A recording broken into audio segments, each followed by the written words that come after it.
Hi friends, welcome back to my channel. ನಾನು ಇವತ್ತು ಕಡಲೆಬೇಳೆ ವಡೆ ಹೆಂಗೆ ಮಾಡಬೇಕು ಅಂತ ಹೇಳ್ಕೊಡ್ತೀನಿ ಬನ್ನಿ. ಸೊ 4 ಅವರ್ಸ್ಗಿಂತ ಬಿಫೋರ್ ನಾನು ಕಡಲೆಬೇಳೆ 1 ಕಪ್ ಕಡಲೆಬೇಳೆ ನಾನು ನೆನೆ ಹಾಕಿದ್ದೀನಿ.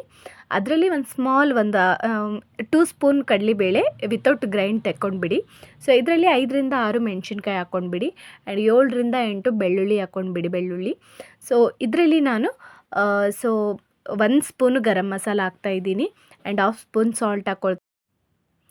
ಅರ್ಧ ಸ್ಪೂನು ಇಲ್ಲಿ ಅರಿಶಿಣ ತೊಗೊಂಡ್ಬಿಡಿ. ಮತ್ತು ಅರ್ಧ ಸ್ಪೂನು ಖಾರದ ಪುಡಿ ಹಾಕ್ಕೊಂಡ್ಬಿಡಿ. ಮೆಣಸಿನ್ಕಾಯಿ ಹಾಕಿದ್ದೀರಲ್ಲ, ಸೊ 1/2 ಸ್ಪೂನ್ ಕರೆಕ್ಟ್ ಆಗುತ್ತೆ.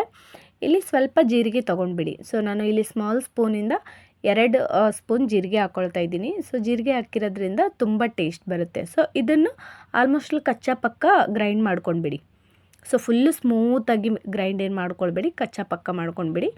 ಇದರಲ್ಲಿ ಒಂದು ಕಪ್ ಏನಿರುತ್ತೆ ಸಬ್ಸಿ ಪಲ್ಯ, ಸಬ್ಬಸಿಗೆ ಅಂತೀರಲ್ಲ, ಸೊ ಸಬ್ಸಿ ಪಲ್ಯ ಮಿಕ್ಸ್ ಮಾಡಿಬಿಡಿ.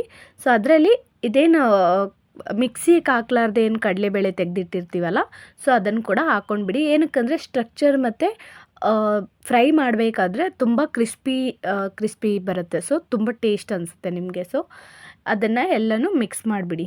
ಸೊ ಮಿಕ್ಸ್ ಮಾಡಿ ಎಲ್ಲನೂ ಸೇಮ್ ಸೈಜಲ್ಲಿ ರೌಂಡ್ ಮಾಡ್ಕೊಂಡು ಮೊದಲಿಗೆ ಸ್ಮಾಲ್ ಒಂದು ನಿಂಬೆಹಣ್ಣಿನ ಸೈಜ್ ಏನಿರುತ್ತಲ್ಲ ಆ ಥರ ರೌಂಡ್ ಮಾಡ್ಕೊಳ್ಳಿ. ಅದರಲ್ಲಿ ಅದಕ್ಕಿಂತ ಬಿಫೋರು ಒಂದು ಸ್ಮಾಲ್ ಆನಿಯನ್ ಕಟ್ ಮಾಡಿಕೊಂಡು ಹಾಕ್ಕೊಂಡ್ಬಿಡಿ.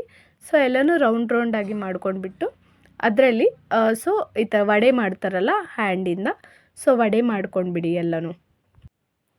ಸೊ ಇದನ್ನು ಆಲ್ಮೋಸ್ಟ್ ಅಲ್ಲಿ 3 ಬೆರಳಿರುತ್ತಲ್ಲ, 3 ಬೆರಳು ಮಧ್ಯದಲ್ಲಿ ಇಟ್ಬಿಟ್ಟು ಸೊ ಚಪ್ಪಟ್ಟು ಮಾಡಿಬಿಡಿ ವಡೆ ಥರ. ಸೊ ವಡೆ ಥರ ಮಾಡಿಬಿಟ್ಟು ಎಲ್ಲನೂ ರೆಡಿ ಇಟ್ಕೊಂಡ್ಬಿಡಿ. ಸೊ ಇದು ಈವ್ನಿಂಗ್ ಸ್ನ್ಯಾಕ್ಸ್ ಅಂತ ತುಂಬಾ ಬೆಸ್ಟ್ ಕಾಂಬಿನೇಷನ್ ಅಂತಲೇ ಹೇಳ್ಬೋದು. ಬೇಗ ಆಗುತ್ತೆ. ಒಂದು 4 ಅವರ್ಸ್ ಬಿಫೋರ್ ನಾವು ಕಡಲೆಬೇಳೆ ನೆನೆಸಿದ್ರೆ ಆಯಿತು.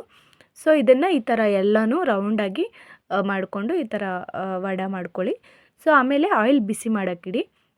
ಆಯಿಲ್ ಬಿಸಿ ಆದಮೇಲೆ ಸೊ ಆಲ್ಮೋಸ್ಟ್ 80% ಆಯಿಲ್ ಬಿಸಿ ಆದಮೇಲೆ ನೀವು ವಡೆ ಏನು ಮಾಡ್ಕೊಂಡಿರ್ತೀರಲ್ಲ ಅದನ್ನು ಆಯಿಲಲ್ಲಿ ಬಿಟ್ಬಿಡಿ.